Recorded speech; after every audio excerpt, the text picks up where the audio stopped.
సృష్టికి మూలం అమ్మతనం, సృష్టించలేనిది అమ్మ గుణం. అమ్మ పాడే జోల పాట అమృతాని కన్న తీయంట. అమ్మ పాడే లాలి పాట తేనెలూరి పారే ఏరుంట.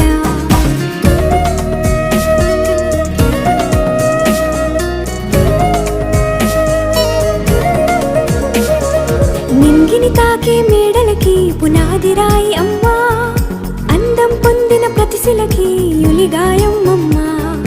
నింగిని తాకే మేడలకి పునాది రాయి అమ్మా,